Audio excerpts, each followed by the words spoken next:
record. Tes.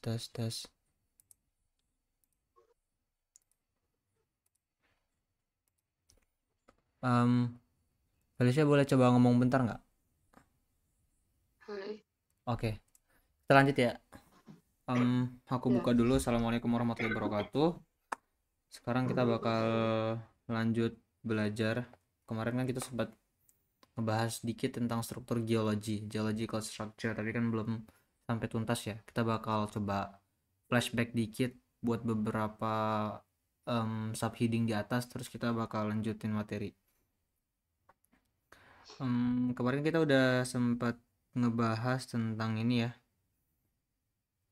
perbedaan antara struktur erosi, struktur saat pengendapan, struktur sesudah pengendapan, sama struktur biogenik. Masih ingat gak beberapa? Maksudnya perbedaannya apa sementara?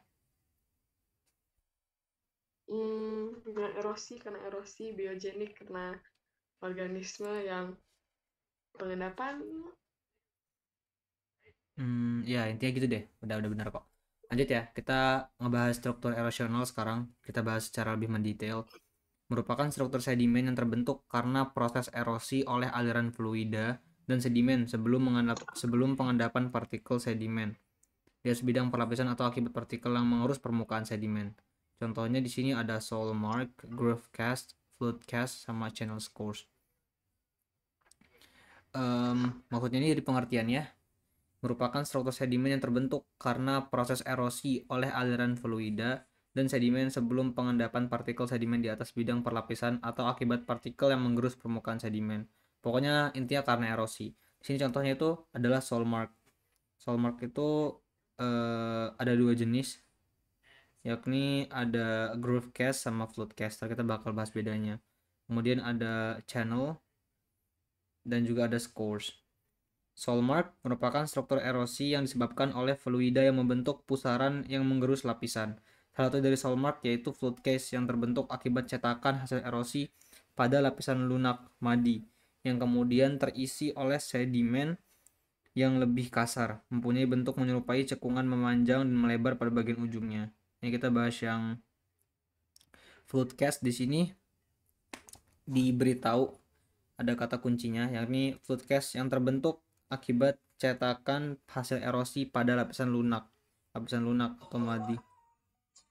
Oke, yang kemudian terisi oleh sedimen yang lebih kasar, mempunyai bentuk menyerupai cekungan memanjang yang melebar pada bagian ujungnya. Gimana ya, ntar ya, aku pahami dulu. Aku udah gak lupa soalnya. Um, oh, gini. Misalkan ini ada kayak lapisan di bawah sungai, dia kan seperti ini awalnya, ya. Ini lapisan sungainya, ini batuannya lah, ini airnya di atas ini. Kemudian dia karena lapisan ini tuh lapisan yang madi atau yang lunak, dia itu karena adanya arus turbulensi di bawah permukaan air, dia itu ada kemungkinan dia bakal berubah. Ini dia kayak tergerus, bakal apa ya, karena tergerus atau apa dia bakal ada cetakan seperti ini di atasnya, kayak bolong gitu loh. Biasanya kayak bolong gitu. Hmm. Ini ke atas ya, ini ke bawah di dasar, ini air, ini permukaan surface. Kemudian setelah dia terbentuk cetakan, dia bakal terisi lagi gitu, bakal terdeposisi oleh sedimen yang baru. Maksudnya itu kan semakin lama kan pengendapan kan bakal terus ada kan, maka dia akan terdeposisi oleh, misalkan contohnya ini ada batu pasir ya, dia ada pasir-pasir yang mengendap. Gini, dia jadi lapisan di atasnya, di lapisan kedua seperti ini gitu. Maka setelah mengering ininya itu, batu pasirnya itu dia ada apa namanya, ada ini, dia tuh kalau setelah mengering terus kita coba angkat, dia tuh bentuknya bakal unik kayak gini nih. Dia tidur di kamarku. Aku tidur di living room, aku tidur di sana. Kayak gini. Gimana ya, aku bingung loh. Sabar, aku cek dulu. Dibalik jadi ke kanan. Oke. Bakal kayak gini.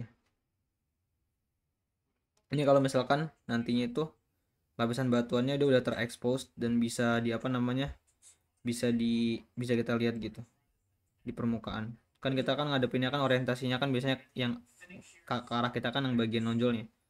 Ini kita ngelihat. Tapi ya kalau proses terbentuknya ini ya yang di sebelah sini. Ya, dia pasti di bagian bawah. Dia float cast-nya itu di bagian bawah. Oke. Oke. Apa bang? Terus ya kayak gini deh yang ini kalau kita lihat. Dia pertama terosi, kemudian dia terdeposisi ya di sini. Kemudian dia tertimbun dan kemudian dia membatu, udah mengeras. Kemudian dia miring akibat tektonik, kemudian dia terjadi erosi permukaan, kemudian ada pembalikan yang kataku tadi supaya antara kita bisa lihat kan gara-gara terjadi pembalikan. Kemudian terjadi erosi permukaan lagi sampai ntar yang keluar cuman bagian ini doang, fluidnya doang, yang apa bagian castnya doang gitu. Sampai sini paham nggak? Kalau nggak paham, di Paham. bagian mana yang belum paham? Paham. Sumpah beneran paham, paham. Real nggak real? Beneran. Bener nih. Iya. Iya. Jadi floodcast ini juga biasanya itu berguna untuk menentukan yang namanya paleocurrent. Kalau kita lihat floodcast ya, floodcast itu kan ada contohnya nih. Coba aku ini. Floodcast itu biasanya kalau kita temukan, dia tuh bentuknya kayak gini. Anggaplah yang ini deh. Nih, kelihatan nggak gambarnya? Hmm. Agak freak sih, tapi nggak apa-apa. Ini aku coba download dulu. Coba masukin di sini. Kebumian.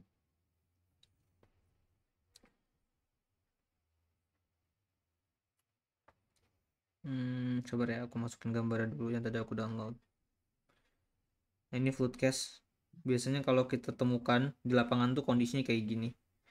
Nah, dari floodcast ini kan agak beda ya karena banyak. Tadi kan aku gambarnya cuma satu. Tapi bentuknya kayak gini. Dan dia itu berarti yang bagian ini yang hadap ke kita, benjolan-benjolannya itu ya dulu di bawah. Dia itu di bawahnya. Bawah. Berarti kalau kita bikin kayak sketsanya ya, sketsa dari floodcast ini mungkin kayak gini. Nah, ini floodcast. Maaf. Kayak gini. Set. Nah, ini bagian bawahnya itu gini ya. Set, set, set, set. Gini. Terus ini baru sungainya dulu. Ini sungainya dulu. Aliran sungainya dulu di kayak gini. Dan sungainya. Nah. Terus ini kan bagian mudinya. Bagian yang madi. Lapisan madi di bawahnya.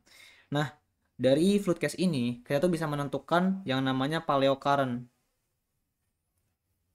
Sabar. Paleocurrent. Paleocurrent. Paleo itu artinya tua atau purba, current itu artinya arus atau dalam bahasa Indonesia itu arus purba. Kita bisa menentukan orientasi arah arus purba pada zaman dulu itu, pada zaman ketika dulu ketika masih sungai ini sungai aktif dan aktif mengendapkan, kita bisa tahu dulunya itu sungainya itu arahnya kemana dari floodcast ini. Ini kayak sebagai ininya lah, sebagai rekamannya. Nah, coba kamu Apa lihat ya. orientasi Kenapa? orientasi arah? Arah arus purba. Orientasi arah arus Hmm. purba. Sabar aku cek dulu di ininya. Tapi di sini. Oh iya benar, arahnya kayak gini. Tunggu bentar ya Bang. Oh iya ya, Tunggu kenapa tuh? sebentar. Ada panggil papa. Oh iya ya. Oke oke.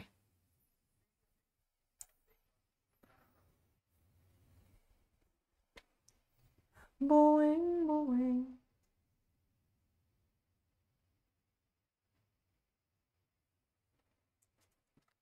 Hmm. Oke, sudah. Oh sudah. Halo? Oke, udah kan? Ya udah. Oke, kalau kita lihat kan, kita lihat di ini lapisan terosi. Dia kan arusnya kayak gini nih, ke arah sana. Terus dia arah bentukannya ntar seperti ini, nonjol keluar. Kalau misalkan aku bikin seperti ini, aku bikin kayak gini, dan ini cuma ada empat dalam soal yang ditanyakan itu ada empat kemungkinan arah arus, kayak gini, kayak gini, kayak gini, atau kayak gini. Ini kita anggap ini utara, ini selatan, ini timur, ini barat. Kira-kira arah arus yang mungkin tuh kemana dalam kasus flood case ini? Selatan. Ke selatan. Yakin. Kok tidak? eh Coba kita kita bedah ya, kita bedah. Kan floodcast tadi tuh dia seperti ini nih. Kalau kita taruh di ini, kalau kita letakkan di apa namanya, di bawah, kan arahnya seperti ini. Iya. Seperti ini maksudnya bentukannya. Kalau kita coba gambar lagi kondisi ketika dia itu masih terendapkan, belum tersingkap. Iya. Nah, lalu kan arusnya kan, kalau dalam kasus ini, kalau kita lihat di sini, kan arusnya kan dia itu em, gimana ya bilangnya ya, dia itu menjauh dari bagian nonjol yang dekat. Ini kan nonjolnya kan yang pendek, ini nonjol yang panjang, maksudnya Oh, sorry sorry. Em, ini tuh yang, ini yang landai, ini yang apa sih bedanya landai slope atau steep, ini yang landai, ini yang curam. Nah jadi kan kalau dari sini kan ini yang, berarti kan sama kan ini case nya, ini kan dia bentuknya, kalau kita, sorry ini aku gambarin lagi deh, ini jelek banget, sorry. Freak. jadi utara ya? Iya benar utara, tapi ini coba aku gambar dulu. Em, kan kayak gini. Oh sorry salah salah. Set set ya kan gini ya. Berarti kan em, atau dari gambar dari ini aja deh biar enak. Gini kan set set set kayak gini kan. Nah ini gambar floodcast dulu. Berarti arahnya itu adalah ke sana. Jadi kalau kamu pernah dapat floodcast, anggaplah ilustrasi floodcast yang gini-gini kan. Kalau dalam kan kayak gini nih ilustrasi floodcast. Atau misalkan kita gambarin gini-gini aja, gini-gini floodcastnya yang nampak. Hmm. Kalau ada floodcast kayak gini, berarti arahnya itu, arah arusnya itu adalah ke sana. Itu kayak membelakangi tonjolannya itu. Ya, case-nya sama kayak gini. Berarti dia arah arusnya kemana? Ke utara. Dia yang menjauhi arah arah tonjolan-tonjolannya gitu. Atau ya gitu deh. Sampai sini paham nggak tentang penentuan paleokaran memakai flood case? Paham. Paham, oke. Mantap. Kita lanjut deh. Ini udah, terus kira-kira seperti itu. Sekarang ada juga tool marks. Tool marks merupakan struktur erosional yang dibantu oleh objek tool yang membentuk jejak erosi pada perlapisan. Salah satunya adalah groove cast yang merupakan bentuk parit memanjang pada lapisan batu pasir yang terbentuk karena pengisian gerusan memanjang yang memotong lapisan batuan halus di bawahnya. Aku nggak paham sih ini groove cast ini gimana, dari dulu pun aku kayaknya nggak pernah paham. Ini aku agak agak ini nih, agak lemah banget kalau di materi struktur sedimen. Tapi aku karena aku nggak paham, cuman dikit yang aku paham cara terbentuknya, aku biasanya cuman eh, ngingat-ngingat gambarnya aja. Misalkan kayak gini nih, ini kan katanya groove cast, berarti groove cast tuh dia ada kayak garis-garis seperti ini, garis-garis parit gini, kayak gini, dan dia ada kekarnya, biasanya ada lagi. Nah, ini namanya groove cast.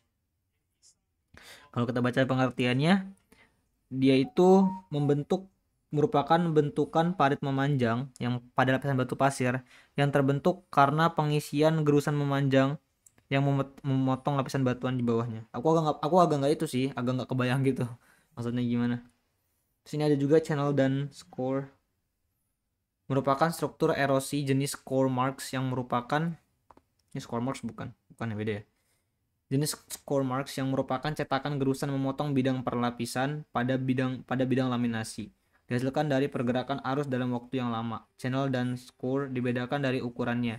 Channel memiliki ukuran meter hingga kilometer, sedangkan score lebih kecil, sentimeter hingga meter. Ini kayak aku paham deh, ntar ya. Hmm, gimana ya? Coba kita cari gambarnya deh di Google. Siapa tahu kita dapat gambarannya.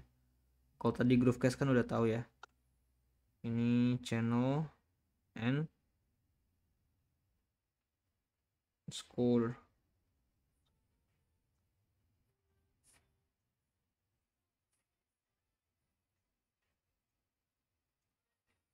Coba kita lihat. Ada nggak ya erosi ini, penggambaran yang bisa mudah untuk dipahami kira-kira. Coba ini. Reinstate floodplain connection. Bentar. River. Channel and Soar River. Mana ya?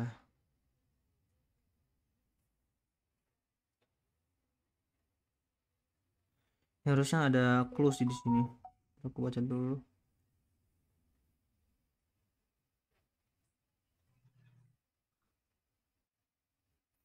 Wah, kayaknya nggak ada deh ini. Tidak. Nanti deh aku cari dulu. Ini kita skip dulu aja channel and Soar. Aku belum bisa ngasih gambarannya. Soalnya belum ada. Lanjut ya. Ini tentang struktur erosi. Sudah ada 3 itu aja. Pertama ada Soulmark. Soulmark itu ada 2 jenis. Ada Flood Cast sama Groove Cast. Ini kalau yang Flood Cast, yang ini. Kalau Groove Cast itu dia yang ini mirip-mirip.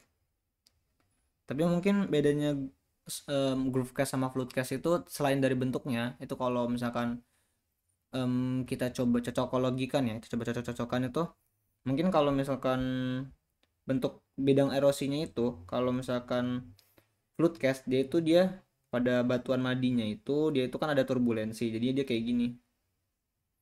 Sedangkan mungkin kalau Groovecast itu pada batuan madinya dia tuh kayak terbentuk struktur yang mungkin kayak gini deh atau gini atau mungkin gimana ntar dia diisi kan, jadi dia ada banyak panjang-panjang gitu sama kayak gini. Mungkin gitu deh kalau dilihat dari bentuknya. Tapi yang jelas gimana pun itu mereka tuh cara cara apa namanya ya, orientasi pembentukan strukturnya itu hampir sama karena mereka tuh sama-sama tadi ini struktur erosional. Jadi kemungkinan sih apa ya, kan kayak waktu terbentuknya itu sama, bukan waktu sih, kayak fase terbentuknya itu sama, yakni ketika dia itu di bawahnya itu ada lapisan madi yang nantinya itu bakal tererosi gitu. Mungkin kalau ini kan sama arus turbulensi ya, kalau Floodcast kayak gini. Kalau Groovecast mungkin karena akibat lain, pokoknya itu. Terus ntar dia nanti bakal terdeposisi, terus dia bakal mengeras, terus dia makanya ada struktur kira-kira gitu. Kalau itunya, kalau soal itu kayaknya mirip ini, maksudnya ada kayak ininya loh, apa namanya, step by stepnya, karena sama-sama struktur erosional. Lanjut yang kedua, yang B, struktur pengendapan atau deposisi, merupakan struktur sedimen yang terbentuk ketika suplai sedimen terendapkan, atau ini ya bahasa Inggrisnya struktur pengendapan tuh scene depositional structure. Contohnya perlapisan, laminasi, perlapisan silang siur atau cross bedding. Cross bedding. Terus ada juga graded bedding, ada massive bedding, ada carbon ripple, ada dune, dan lain-lain. Pertama, perlapisan dan laminasi. Merupakan kenampakan saling berjajar dan berulangan antara suatu lapisan dengan lapisan yang lain. Perlapisan dan laminasi terbentuk karena adanya perbedaan komposisi, ukuran butir, bentuk butir, dan warna. Maksudnya perlapisan dan laminasi itu gini ya, misalkan ada sebuah di sungai nih, di sungai dia itu terendapkannya itu kayak berulang-ulang. Misalkan awalnya dia batu pasir, lapisan pertama. Batu pasir kan gini ya, lambangnya apa, dia lambangnya gini. Kemudian terendapkan, setelah itu beberapa tahun dia terendapkan lagi batu lempung gini. Kemudian dia terendapkan lagi batu pasir lagi, ya gitu deh, perulangan gitu, ini namanya perlapisan.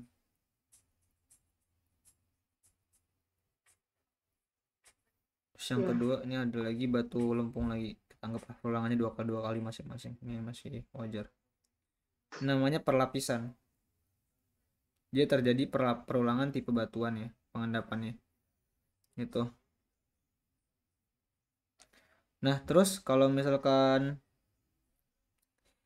kalau perlapisan kan karena batuan ya, yang jelas batuan itu kan dia ukuran butir itu bener-bener jelas gitu bedanya. Kalau misalkan lempung kan dia ukurannya tipis, kalau misalkan batu pasir kan dia agak medium gitu. Nah kalau laminasi itu dia perulangannya itu kayaknya bukan perulangan bukan perulangan antar batuan, tapi dia dalam skala yang lebih kecil. Mungkin dalam batu pasir dia itu ukuran butirnya itu bisa berulang. Misalkan ini batu pasir ya, ini batu pasir. Hmm. Kalau ini kan dia batuannya beda-beda, batu pasir, batu lempung, batu pasir, batu lempung. Kalau laminasi dia biasanya dalam satu jenis batuan. Misalkan dia batu pasir, dia itu terjadi pelulangan yang lapisannya itu beda-beda butirannya. Ini misalkan batu pasir yang bawah ini batu pasir ukuran halus yang kecil-kecil. Selanjutnya batu pasir yang ukurannya bisa besar.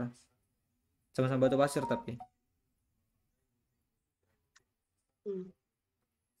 Selanjutnya batu pasir yang kecil-kecil lagi gitu. Batu pasir yang besar lagi nih.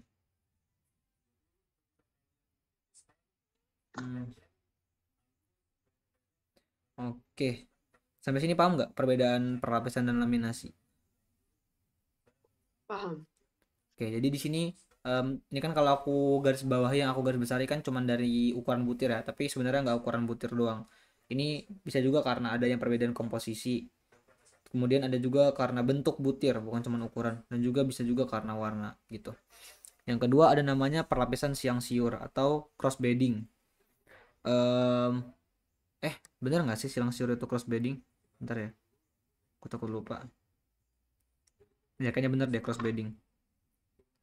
Merupakan bentukan lapisan dalam bentuk sedimen yang berorientasi menyudut yang terbentuk akibat migrasi bedform and dunes. Jika bedform adalah ripple, maka akan menghasilkan struktur yang disebut sebagai cross lamination. Dunes akan menghasilkan cross bedding yang ketebalannya mungkin mencapai puluhan sentimeter hingga puluhan meter. Jadi perlapisan siang siur itu ada dua ya. Ada ripples sama ada namanya cross bedding. Bedanya itu apa? Kalau misalkan ripple dia itu eh bentar ya. Salah. Sorry. Ada namanya cross lamination sama ada namanya eh bentar aku bingung. Ada cross lamination sama cross bedding. Kan tadi kan udah jelas kan bedanya bedding sama lamination itu apa? Bedding itu ini ya, Iya. perlapisan. Ini bedding, ini lamination atau laminasi sama aja. Nah, di sini ada dua, kalau dalam siang siur ini ada namanya cross lamination sama cross bedding. Mungkin cross itu bisa kita artikan itu miring mungkin ya. Perbedaannya itu apa? Dari sini bisa kita baca. Ini jika bed firm adalah ripples, maka akan menghasilkan struktur yang disebut cross lamination. Dunes, kalau misalkan dunes, dia akan menghasilkan yang namanya cross bedding. Jadi kalau kita lihat, nah di sini juga ada namanya waveform ripples, merupakan struktur sedimen deposisi yang terbentuk akibat yang menghasilkan batuan yang umumnya simetri. Meskipun batuan asimetri dapat dijumpai apabila salah satu gelombang lebih dominan. Kemudian ini macam-macam ripples ya. Ini ada waveform ripple. Itu jadi bentuknya ripple tuh namanya ripple tuh bahasa Indonesia itu riak.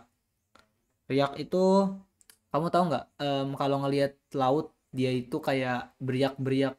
Laut yang tenang kan kalau kena angin kecil kan dia bakal bukan bukan ombak ya, beda Iya. antara gelombang sama riak. Paham nggak riak maksudnya di laut? Paham. Kira Kayak kenapa? ya gitu. Kira-kira kayak gini Paham, sih. paham, paham. Looksnya kayak gini sih riak itu. Bener-bener yang di sebelah kita, sebelah yang ini, Hmm. ini. Nah ini riak. Tapi anggaplah ini coba laut. Nah itu riak kayak gitu kalau di laut. Nah kalau ini waveform ripples dia itu bener-bener struktur batuan yang dia itu riaknya itu kayak di laut. Merupakan struktur sedimentasi yang deposisi merupakan struktur sedimen deposisi yang terbentuk akibat yang menghasilkan bentukan yang umumnya simetri. Meskipun bentukan asimetri dapat dijumpai apabila salah satu gelombang lebih dominan. Dia cenderung form atau dia itu rapih dan terformasikan gitu. Dan umumnya simetri. Kemudian yang kedua itu ada namanya current ripple. Terbentuk akibat arus dominan satu arah menghasilkan bentukan asimetri berupa sisi steeply side dan gentle stoss side. Aku nggak paham sih kalau ini current ripple. Coba kita searching dulu deh. Kayaknya ada clue. Current sedimen. Coba.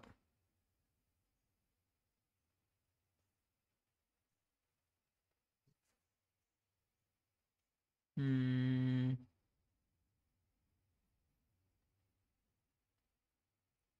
ini current rip. Ini kayak wave. Ini kayak well form. Ini yang well form. Yang current ripple yang mana ya? Bedanya apa ya? Ini bukan ini mah Dune. Nah, ini waveform. Kalau yang current, waduh, kok nggak ada ya? Oh, ini dia. Kalau wave ripple itu dia yang bentuknya simetri. Kalau current ripple dia itu yang cenderung asimetri. Dia kayak agak satunya ada yang landai, ada yang apa namanya? Ada yang itu, ada yang curam. Kenapa beda gitu antara wave ripple sama current ripple? Itu karena pembentukannya juga beda. Wave ripple itu dia itu biasanya itu terbentuk karena adanya gelombang bolak-balik.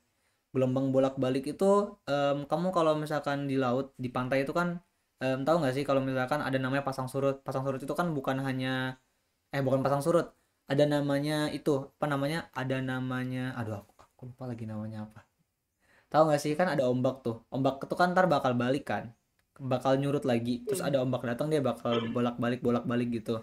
Nah, itu makanya disebut wave ripple karena dalam oceanografi yang namanya wave itu kan dia setelah datang dia bakal maju ke laut lagi, kemudian datang lagi, maju ke laut lagi. Makanya wave ripple itu dia orientasinya dua arah. Nah, seperti yang kita lihat di gambar ini. Orientasinya dua arah, kiri kanan. Coba aku save deh. Kayaknya bagus.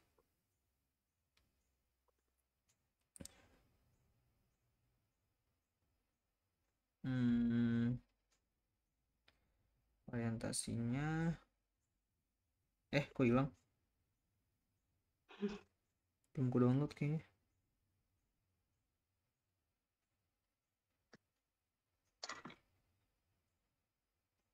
Mana ya? Kok gak ada ya? Anjir. Image. Wah, nggak ada.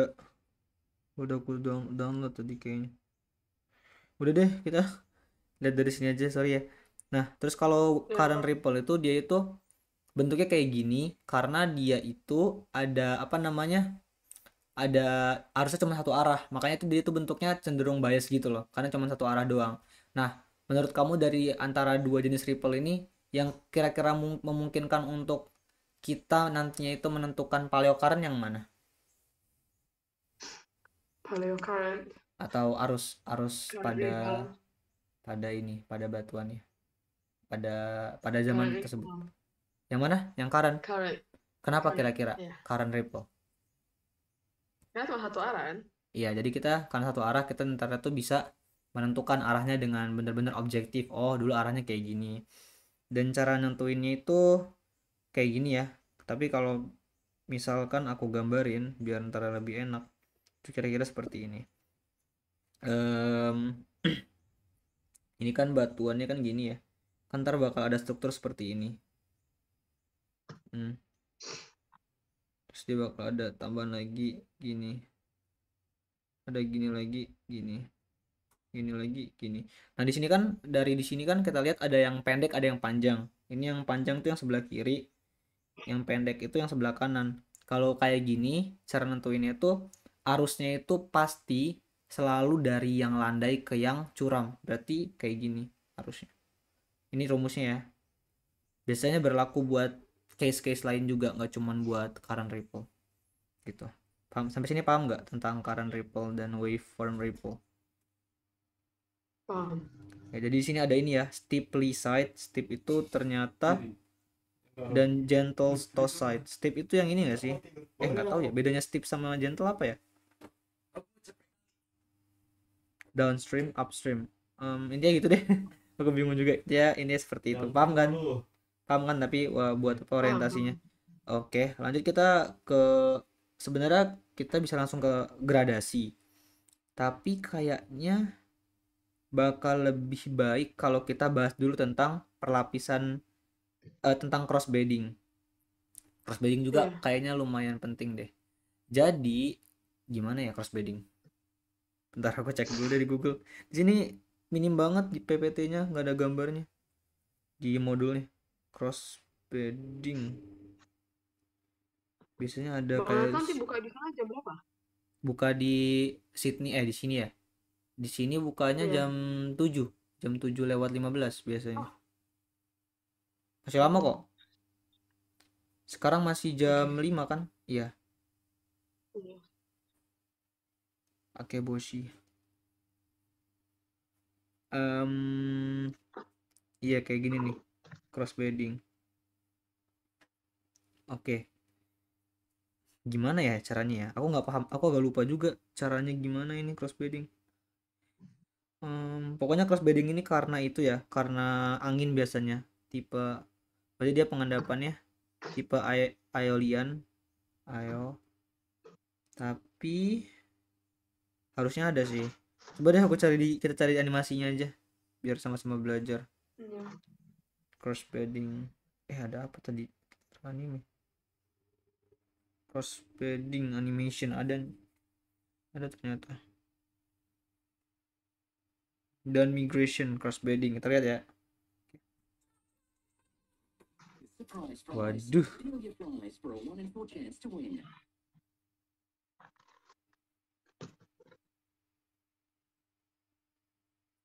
Ini ada keterangannya ya, karena dari arah kiri. Kemudian dia ada ini, ada sand migration. Dune migration itu artinya migrasi gumuk pasir. Kalau kamu pernah dengar fakta yang menarik, jadi di gurun pasir itu kamu ngedip dikit itu gurun apa sih? Gumuk-gumuk pasirnya itu bisa pindah-pindah. Kenapa? Karena angin ya. Jadi kalau kamu pernah main-main ke gurun pasir mungkin yang ada di Arab ataupun yang di Afrika atau di Australia, di kan kalau lagi berangin banget itu gunungnya tuh kayak pindah-pindah. Gumuk pasir itu kan yang kayak gunung-gunung di pasir gitu, itu bisa pindah-pindah gitu karena ketiup angin. Nah itulah dune migration, dune migration. Ini bisa kita lihat di sini. Oke.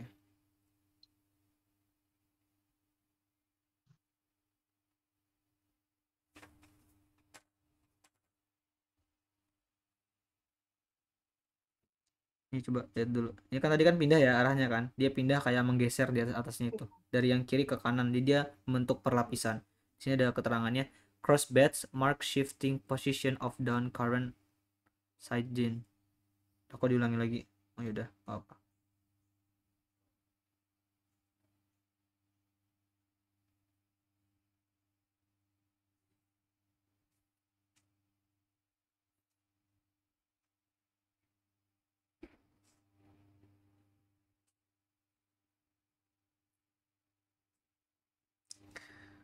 Oke. Intinya kenapa disebut cross bedding? Karena dia itu orientasi batuannya itu cukup aneh. Karena bayangin kita lagi jalan tuh. Kan kita biasanya kan ngelihat batuan itu kan dia kan lapisannya kan kayak jelas ya, kayak gini nih. Kayak apa Hmm. namanya?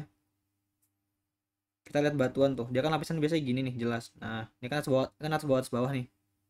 Misalnya kita lihat batu kayak gini, tapi ada batuan kayak cross bedding tadi yang dia tuh pas kita lihat dia tuh aneh kayak gini, dia miring banget. Misalkan kita di sini kita lihat dia bentuknya kayak miring gitu. Nah itulah karena tadi, karena penyebabnya karena tadi, karena ada dune migration dalam pembentukannya sehingga jadilah seperti itu. Kalau kita coba gambarkan lagi yang lebih jelas ya, kan ada dune migration, sabar, kan seperti ini tadi ya, ini bagian landainya, ini bagian steepnya. Kemudian dia kan bakal perlapisannya kan gini karena dia selalu pindah-pindah. Nah, nantinya tuh atasnya tuh bakal tererosi sehingga nantinya ketika dalam hasil batuannya dia itu bakal jadi gini, gini, gini. Coba ya kita coba bikin dulu. Ini set set set set set set set. Nah, ini kan udah ada lapisannya nih. Misalkan lapisan paling atasnya. Kemudian dia bakal terpotong kan karena erosi. Sorry, aku kayak kebalik deh urutannya. Sorry banget, sorry. Em, kan udah jadi seperti ini nih, yang atasnya nih yang bentuk segitiga, kemudian dia kan bakal tererosi nih, jadi dia tinggal setengahnya aja. Nah, kita bisa Iya. gambarin gini. Terus dia setelah itu dia tuh bakal ada dune lagi di atasnya dalam jangka waktu yang lama. Terus dia bakal ada dune lagi kayak gini lagi. Sorry. Bakal ada dune lagi, anggaplah seperti ini lagi di atasnya. Terus dia bakal tandapan lagi. Dek dek dek. Terus ntar dia bakal terosi lagi. Jadilah dia seperti ini lapisannya. Gini. Eh eh eh Paham nggak? Sorry agak freak. Boleh Eh, tolong jelasin ulang nggak? yang bagian mana? Ya bagian kan itu kan gambar atas udah tererosi, bagian bawahnya lagi. Yang Hmm. itu saya nggak ngerti. Bagian atas kan udah terosi tuh, dia kan udah jadi lapisan kayak gini nih. Terus dia terosi jadi bagian, kalau terosi kan coba aku gambarin ya. Kalau terosi kan ntar jadi kayak gini.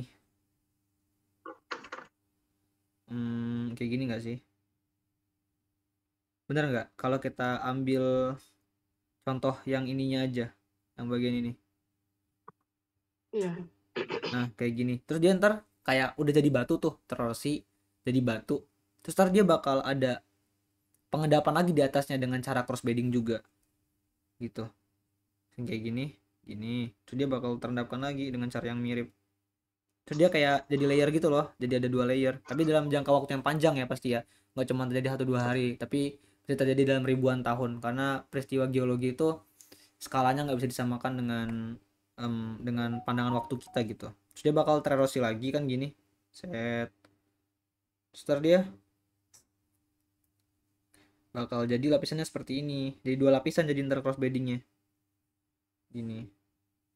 Mungkin dengan orientasi yang beda-beda atau yang bagaimana, tapi gimana gimana, masih nggak paham? Kalau belum paham, Udah belum paham paham. di mana? Hah, kenapa?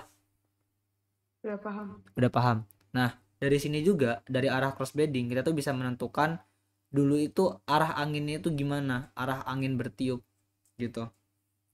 Misalkan em, kita ambil contoh batuan yang ini di bawah ini. Kira-kira dulu tuh arah anginnya gimana? Kiri kanan, kanan kiri, atau seperti apa? Yang bawah. Iya, yang ini. Enggak, yang ini kan satu batuan ya. Ini juga kayaknya ini orientasi kemiringan, orientasi arah pelapisannya kayak mirip. Jadi kayaknya arah arah arah anginnya juga kayaknya sama deh. Area sama. Ah, ke arah Ke mana? utara. Ini kanan atau kiri? Bagian sana. Ini kiri, ini kanan. Kira-kira dari kiri ke Kanan. kanan atau kanan ke kiri? Kiri ke kanan. Kayak gini kan berarti. Oh,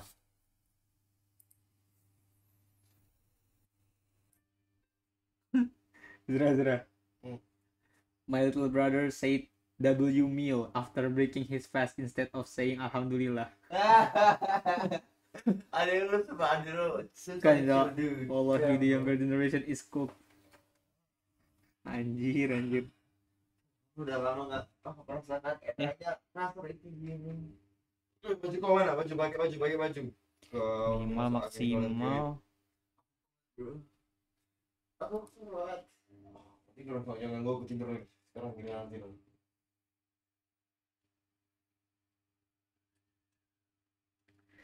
Udah matang ya, Dre? Mana tahu apa perlu dicepong kacang mau ke kancut. Lagi aku rekam cuy, ya Allah. Aku pause dulu. Oke, lanjut ya. Iya.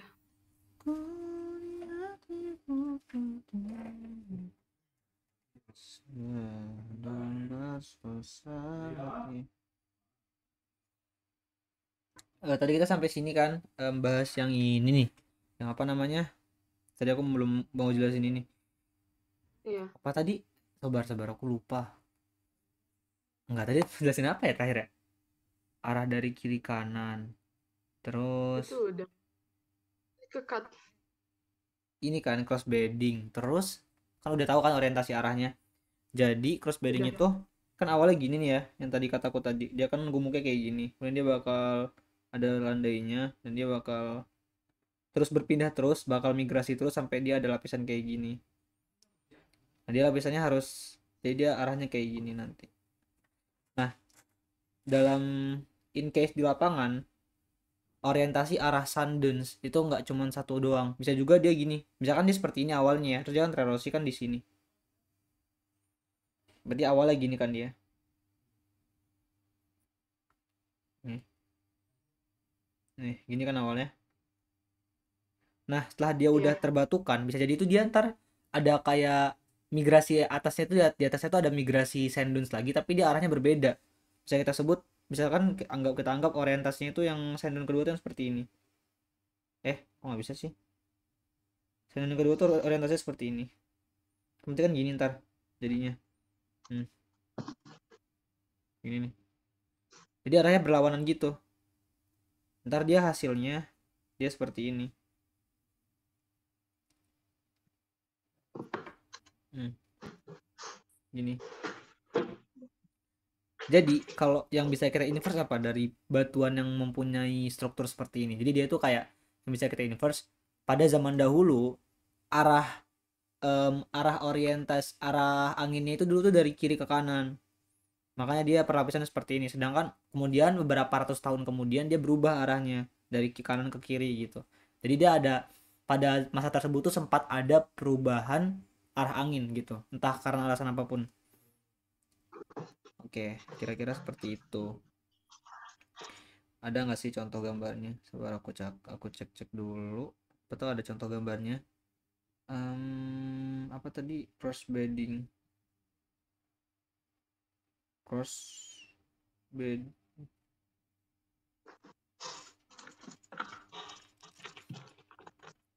Ini kalau yang bisa kita lihat mana ya yang bisa? Nah, yang enak.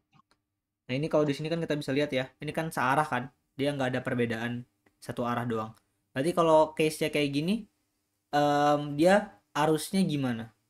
Zaman dulu. Kiri ke kanan. Ayo, Kanan ke ayo. kiri. Gimana? Weh. Sana dari kanan ke kiri. Dari kanan ke kiri atau kiri ke kanan? Iya. Kanan kiri. Salah nggak sih? Yang bener kiri kanan nggak sih? Kan kayak gini. Lurus. Kalau misalkan kayak gini, kan dia dari kiri ke kanan nih. Oh iya, oh iya. Jadi dia kayak kebalik gitu loh. Ya nggak sih? Hah? Bentar. Iya bener, dia kebalik. Pokoknya intinya kalau kita pengen nentuin arah arus angin dalam crossbedding, itu kita balik aja. Misalkan yang kita lihat kan kayak gini ya. Berarti arahnya kemana? Ke sana. Tuh. Kalau misalkan kayak gini, arahnya ke sana. Karena apa? Karena kalau kita gambar, yang aku ulangin lagi, kan dia dulunya kayak gini.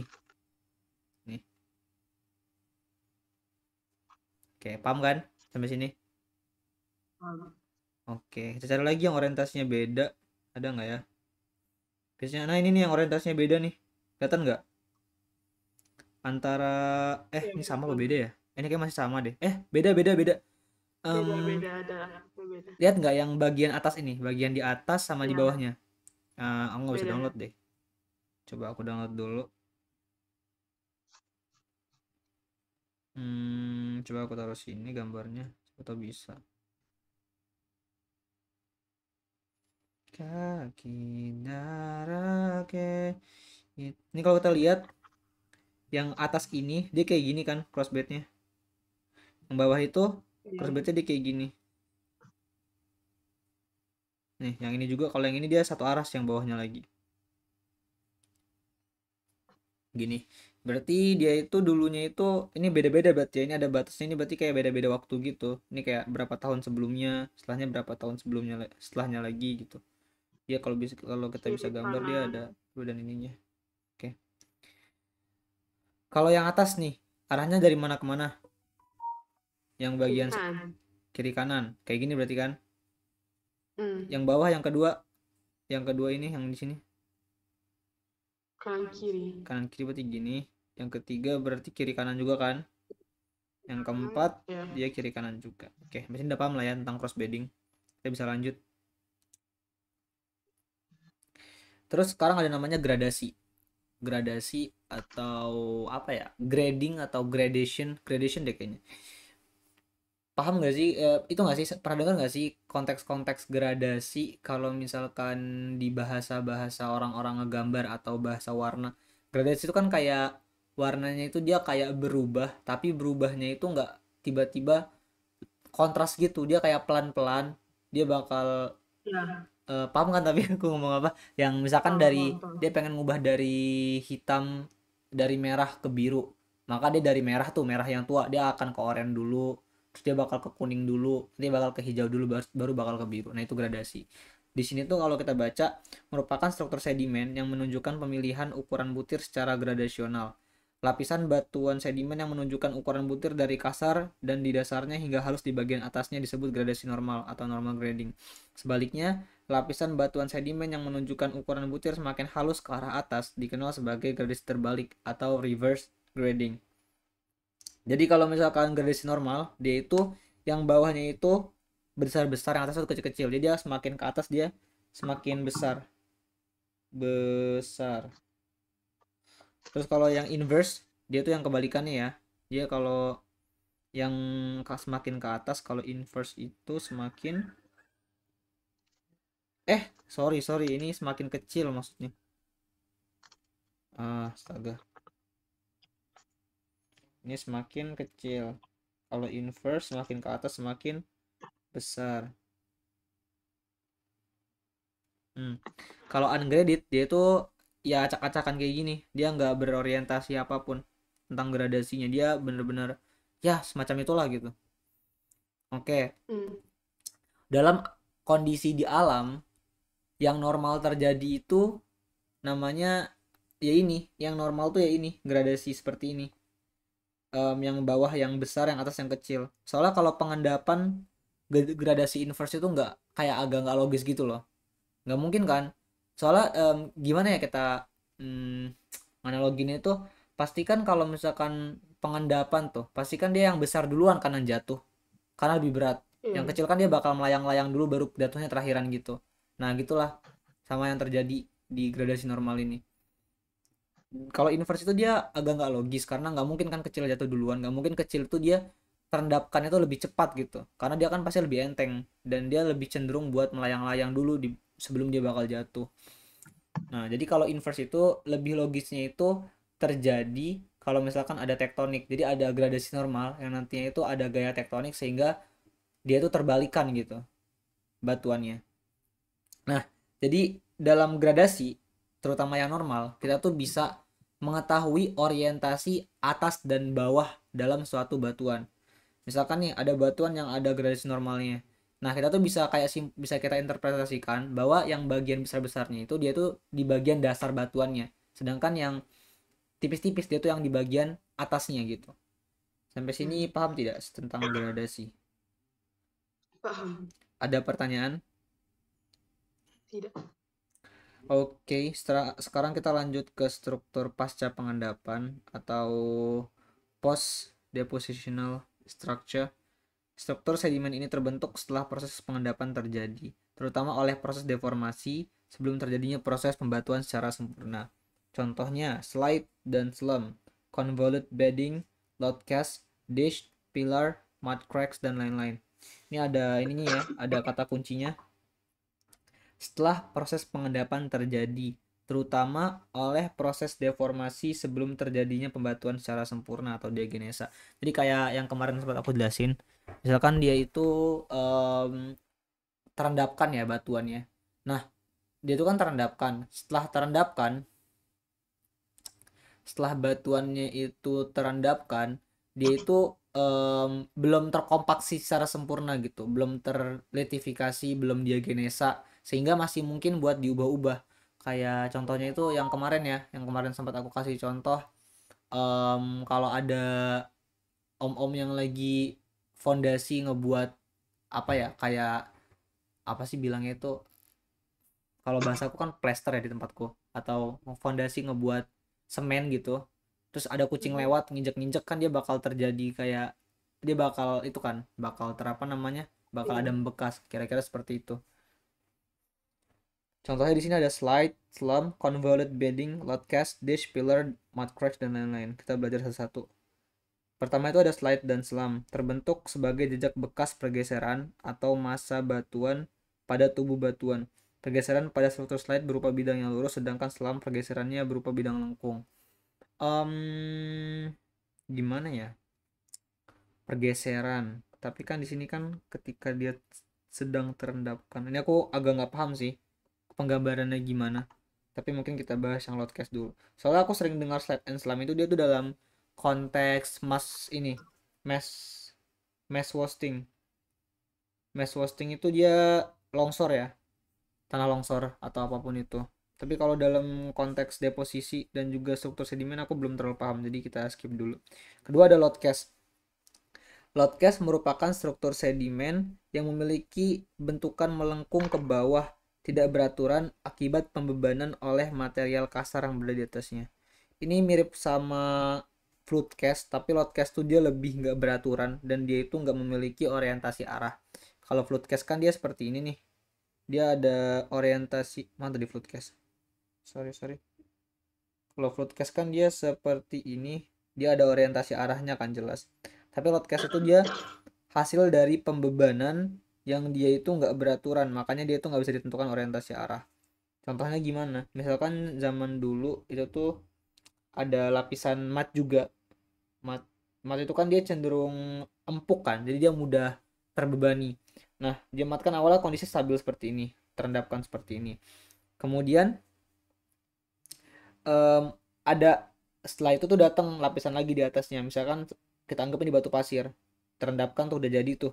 Nah, gara-gara mat itu dia lebih empuk, dia itu cenderung dari apa namanya, dari lapisan atasnya itu, lapisan ininya, lapisan batu pasirnya itu, dia tuh cenderung buat mendorong gitu, membebani bagian di bawahnya karena lebih berat. Makanya dia tuh muncul kayak kayak gini-gini ntar jadinya. Sorry. Gimana ya? Gini deh. Anggap lagi gini. Oke. Ini pembebanan gara-gara lapisan atasnya lebih berat. Kira-kira seperti ini. Gitu. Nah, dari apa namanya? Dari Loudcast ini nantinya itu juga ada yang kita kenal dengan namanya flame structure. Flame structure itu apa? Gini. Kan ini kan dia tertekan ya. Kalau kamu lihat di sini kan dia tertekan jadi seperti ini nih. Nih. Nah, tertekan kayak ke bawah menonjol. Nah, karena dia tertekan, lapisannya tuh yang bagian mat nih, kalau tadi kan kita ngambil perspektif dari lapisan sandstone-nya ya. Ini kan lapisan sandstone. Kalau kita ngambil perspektif kedua dari lapisan mudstone, maka ketika dia tertekan, dia kan kayak kehimpit, jadinya dia tuh ada kayak bagian yang naiknya gitu. Nah ini lihat G, bagian yang apinya gini, nah ini yang naiknya gara-gara dia tertekan ke bawah. Ada juga kayak gini mungkin, ada juga kayak gini, ya semacamnya dah. Kalau kita lihat di gambarnya lebih jelas ya, bagian apinya yang naik, bagian nonjolnya dari matnya. Nah bagian ini itu namanya flame structure. Jadi dia tuh biasanya flame structure itu kayak selalu berseberangan sama sama ini sama loadcast. Ketika ada loadcast yang dia dari perspektif sandstone yang menekan, maka mudstone itu akan memberikan reaksi berupa kayak kehimpit gitu dan dia akan naik gitu beberapa. Nah, ini flame structure. Kita tulis tuh. Flame structure. Sampai sini paham nggak bedanya loadcast sama flame structure? Paham. Lanjut ya. Lalu ada dish and pillar, merupakan struktur yang tampak seperti mangkok yang terbentuk sebagai laminasi lempung yang tipis, berwarna gelap dan membentuk cekungan karena lepasnya air dari tubuh batuan akibat pengendapan yang cepat. Ini aku jarang nemu sih, tapi kita skip dulu aja. Aku pun gak pernah nemu ini dish and pillar di soal. Kita langsung ke mud cracks aja, mud cracks yang penting. Mud cracks merupakan struktur sedimen berupa rekahan-rekahan pada permukaan sedimen kayak lumpur akibat pengeringan dan pemanasan. Akibat sifat kohesif dan butir individunya yang cenderung melekat satu sama lain, ketika sedimen mengering, volume air berkurang dan kelompok mineral lempung bercerai-berai. Ini sering terjadi ya di tanah. Ini struktur mud cracks, dia kalau kamu pernah ngelihat tanah kering, tanah yang kering banget, dia itu bakal membentuk struktur yang seperti ini. Jadi dia karena kering, terus dia karena kering kan dia airnya kan berkurang tuh. Dia bakal ada struktur kohesivitasnya itu bakal berkurang antar tanah sehingga dia bakal pecah-pecah. Nah, ini dia mud cracks. Dia termasuk struktur sedimen juga. Post depositional. Oke. Kayaknya di sini yang kita bahas itu aja deh. Yang paling penting tapi ini ya, loadcast sama flame structure buat struktur post depositional. Sekarang kita bakal belajar tentang struktur biogenik. Oh, yang ada pertanyaan kan tentang ini, tentang mud cracks juga Iya. flame structure sama loadcast. Oke. Struktur biogenik merupakan struktur sedimen yang dihasilkan dari kegiatan organisme, terutama hewan-hewan pasca pengendapan sedimen. Terus terbentuknya struktur biogenik menurut Compton, yaitu sentuhan atau penjejakan, pergerakan melintasi, proses makan pada permukaan, proses melubangi, penggalian, terus yang terakhir ada cetakan akibat keluar dari sedimen. Ini studi mengenai struktur sedimen biogenik disebut studi trace fossil. Jadi itu ada namanya studi trace fossil atau bidang ilmu namanya trace fossil yang kita tuh khusus membahas tentang jejak-jejak organisme ketika zaman lampau. Contoh strukturnya ada tracks, trail, sama burrow. Pertama kita ada tracks. Tracks itu jejak kaki. Merupakan struktur biogenik yang terbentuk akibat penjejakan dari suatu organisme. Misalkan zaman dulu tuh ada pengendapan lumpur atau pengendapan tanah atau pengendapan sedimen tuh di masa lampau. Kemudian ada kayak dinosaurus lewat. Nah, ketika dinosaurus lewat, karena lumpurnya itu masih belum terlalu terdiagenesa, belum keras, maka ada kayak jejak dinosaurusnya. Gimana dinosaurus kakinya aku lupa, tapi kayaknya gini deh. Nah, gini. Ada jejaknya tuh banyak. Jejak ini disebut tracks. Yang kedua ada trails. Trails itu merupakan struktur biogenik yang terbentuk akibat seretan bagian tubuh dari suatu organisme. Kalau tracks itu jejak, maka trail itu seretan. Contohnya itu kayak ada hewan melata. Misalkan zaman dulu ketika tanahnya itu masih belum terlalu terdiagenesa, ada ular lewat. Dia kan menggeliat gitu kan di tanah. Ada ular. Lalu dia ada bentukannya gitu, ada kayak bentukan jejaknya. Itu namanya trails. Bedanya apa sama tracks? Kalau tracks itu jejak, kalau trails itu seretan. Kemudian ketiga ada burrows atau penggalian. Merupakan struktur biogenik berupa lubang-lubang galian yang dan terbentuk akibat penggalian oleh organisme. Burrows dapat dibedakan menjadi burrow horizontal dan burrow vertikal berdasarkan orientasinya dengan permukaan lapisan sedimen. Misalkan kayak tadi ya, ini masih ada tanah yang belum terbatukan. Kemudian dia ada cacing nih. Dia ada hewan yang suka, anggaplah seperti ini. Ini bukan manusia, anggaplah cacing. Dia suka menggali kan. Kemudian dia menggali di bawahnya. Nah, kan ketika menggali kan dia pasti kan bolong kan. Maksudnya bagiannya kan ada kayak kekosongan gitu. Nah, setelah nanti terbatukan, bisa jadi bagiannya ini masih bolong ataupun nanti itu udah terisi oleh mineral lain atau terisi oleh itu lain apa namanya? Batuan yang jenisnya beda. Kalau kita lihat di sini di gambarnya, ini dulu kan batuannya seperti ini nih awalnya. Terus dia ada yang menggali ke dalam. Terus galiannya ini nggak ditutup sama hewannya. Nah, setelah itu jangka waktu berlalu dia udah mengeras kan sampai akhirnya ada batuan lain di atasnya yang dia itu sedimen yang ngisi. Makanya kita lihat di sini ada perbedaan jenis sedimen. Di sini sedimennya yang terang, di sini gelap. Dan kita bisa melihat ada jejaknya nih, jejak penggaliannya dulu ketika ada hewan tersebut. Kira-kira seperti itu, Bro. Sampai sini ada pertanyaan soal struktur biogenik atau sudah paham? Paham. Oke, lanjut kita ke komposisi batuan sedimen. Ini kayaknya ini kayak bisa dibaca sendiri deh, bisa baca sendiri aja yang ini nggak terlalu perlu dijelasin. Lalu kita masuk ke klasifikasi. Nah, ini yang lumayan seru nih. Masih ingat nggak kemarin klasifikasi KAPF yang kita normalisasi 2 kali terus kita tarik-tarik garis? Ya, ingat. Ingat. Nah, ini mirip-mirip juga sih. tapi tapi ya beda doang ininya, apa namanya, beda doang grafiknya, tapi caranya juga mirip. Dan biasanya pun kalau apa namanya, pengklasifikasian seperti ini biasanya di soalnya itu udah disediakan diagram, jadi kamu nggak perlu menghafal banget, cuman perlu mungkin pahami aja.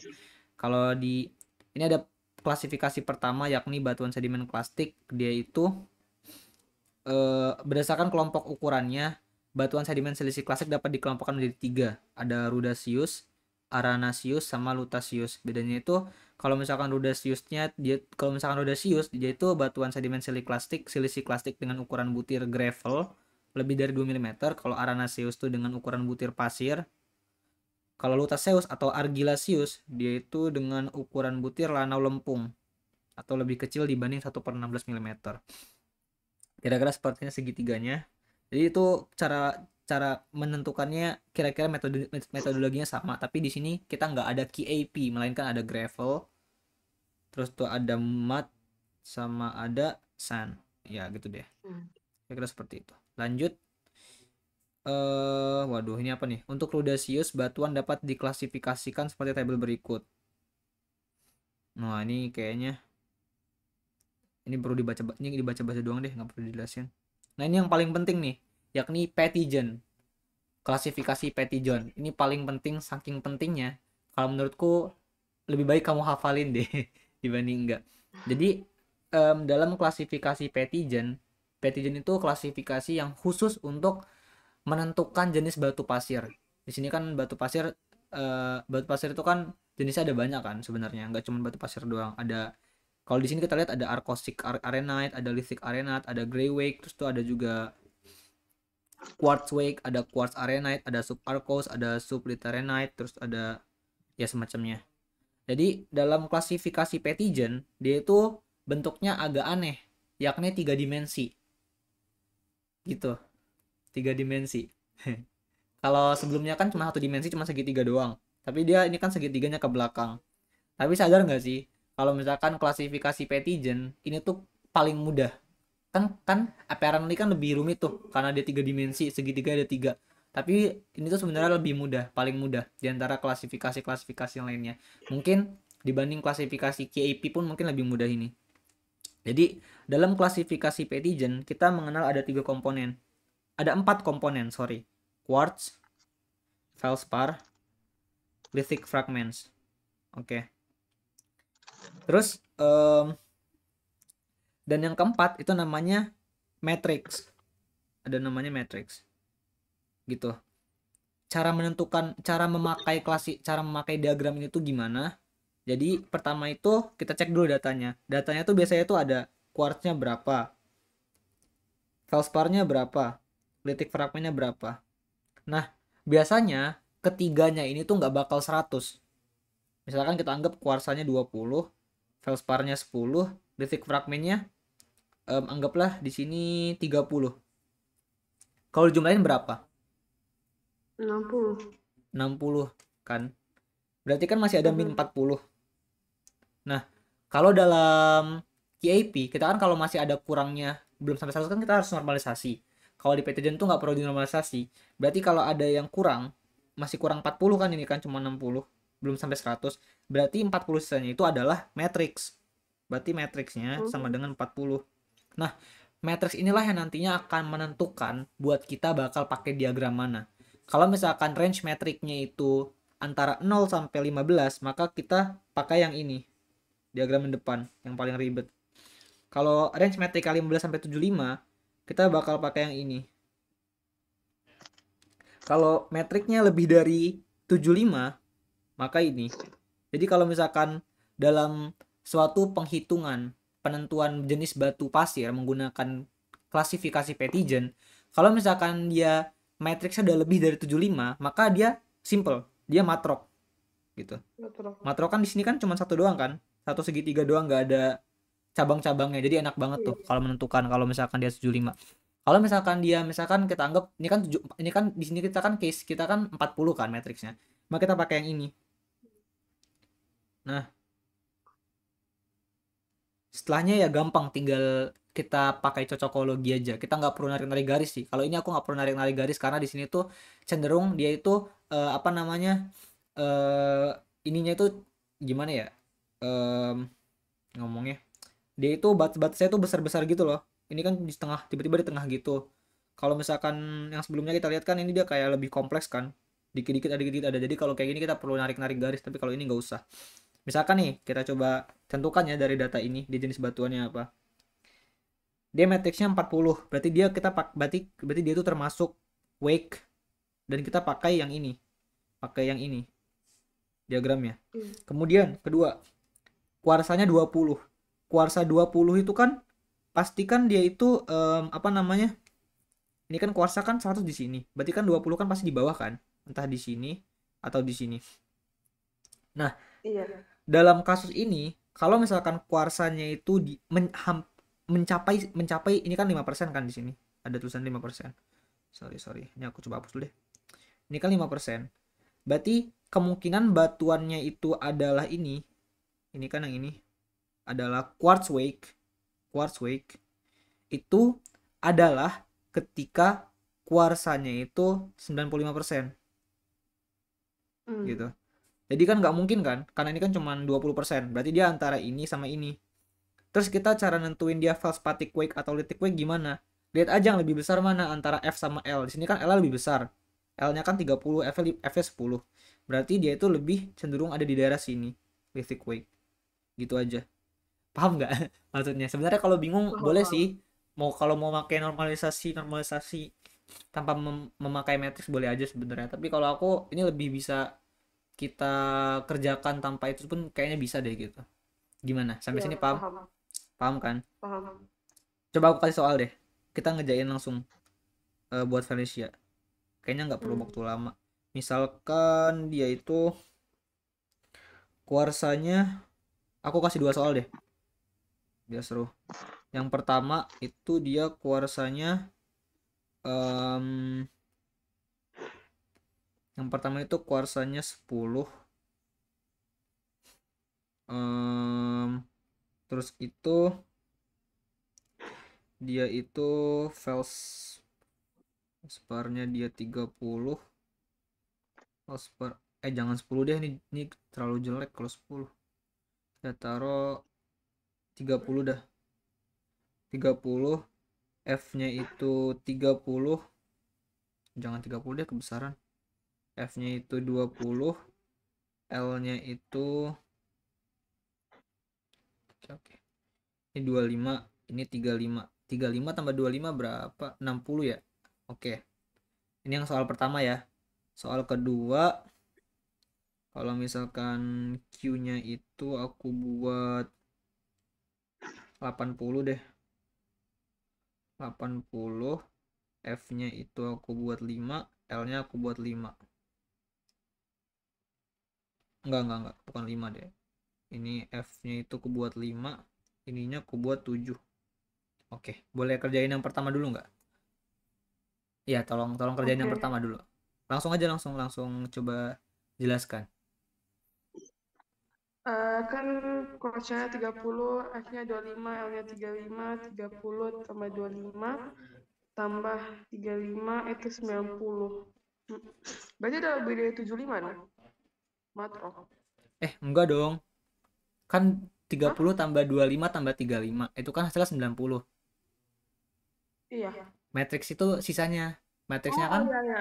10, ah, 10, 10, 10. oke, berarti yang mana 10, segitiganya? Arenite, wake atau madrock? Arenite. Arenite. Oke, lanjut. Habis itu kuarsanya 30, berarti di sana ya. Di mana? Di bawah atau di Oh, atas? di bagian tengah. Iya, oke. Terus F25 L35. Kan tinggal 2 opsi kan? Antara Arcosic Arenite atau Lithic Arenite. Yang mana tuh kira-kira?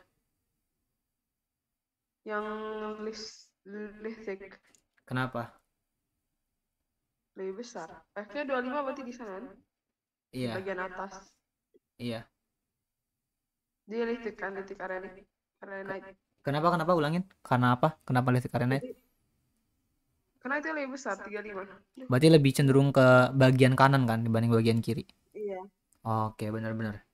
Terus sebenarnya ini agak ribet sih kalau yang ini kayaknya kita perlu garis deh. Soalnya dia tuh di sini ada pembagiannya lagi antara subliterinite atau arkose gitu.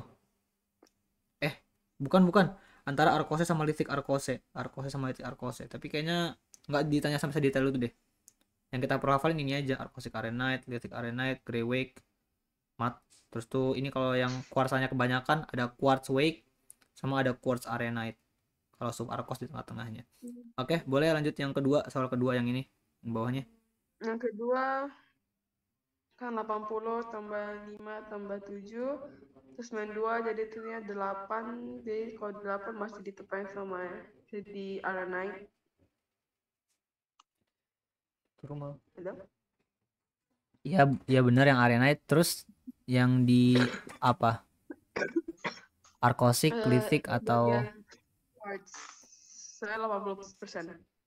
apa-apa di bagian mana? Di bagian quartz arenite ya. Yakin quartz arenite. Saya 80%. 80%. Bener sih 80%. Tapi kan kalau quartz Ini arenite di kan bagian bawah ya. oh ya bawahnya. Ya bener ya bawahnya. Sub arkos harusnya. What? Karena kan kalau arenite itu kan dia limitnya di sini kan. Di sini nih. Dia itu harusnya 95% minimal kalau buat jadi quartz arenite. Sedangkan kalau di bawahnya Oh, kalau ini kan 25 berarti kan 75 sampai 90 itu dia atau sampai 95, sorry. Dia masih sub arkos gitu. Kan ini 25 di sini. Berarti 75 ini limitnya. 75 gitu. Berarti kalau 80 kan masih di sini kan? Nah, jadi masih sub arkos. Kenapa? ya sub arc. Oke, dia ngerti. Oke, udah paham kan ya? Paham.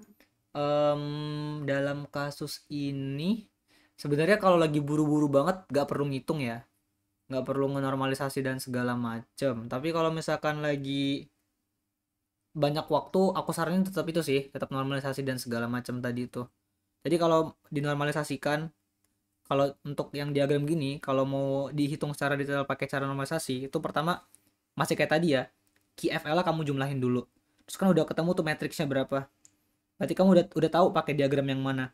Ketika udah tahu pakai diagram yang mana, misalkan kamu udah menentukan pakai diagram yang ini, lalu kalau udah seperti itu terus ininya itu kamu jumlah lagi, misalkan 30 tambah 25 tambah 35 90 kan, baru kamu normalisasi pakai cara yang KAP tadi. Matriksnya udah kamu buang aja setelahnya karena kamu udah tahu pakai diagram yang mana. Normalisasinya ya pakai cara biasanya yang 30 tambah per, misalkan untuk Q ya, Q normalisasi 30 per 30 tambah 25 tambah 35 kali 100 ya, kayak gitu deh intinya kalau normalisasi. Sampai sini paham kan untuk Petty John? Paham.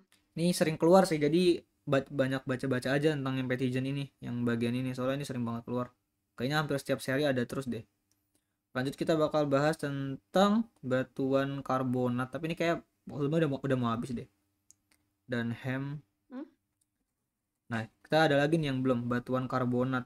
Ini penting, tapi kayak bisa kita kesampingkan dulu deh tentang batuan karbonat. Oke, sampai sini paham. Ini mau abis ini mau lanjut lagi nggak? Atau mau break dulu? Ini soalnya mau habis kan? Atau udahan dulu? Udah capek? Udahan dulu aja. Sejam lagi Bang Nathan bukan? Iya. Oh ya, by the way kamu malam ntar bisa nggak? Mau nggak kalau malam ini kita lanjut lagi? Jam berapa sih nanti? Jam 11 lah kayak biasa. Gimana? Bisa tapi sekali dong. Sekali itu maksudnya sejam doang atau gimana? Sejam doang. Iya deh, ntar kita coba ya. Kenapa? Soalnya besok udah mulai mid-test sih. Udah mau apa? Mid-test, udah mid-test. Oh, mid-test Tapi itu. bisa sih, soalnya karena ikut olimpiade jadi dikasih. Oke.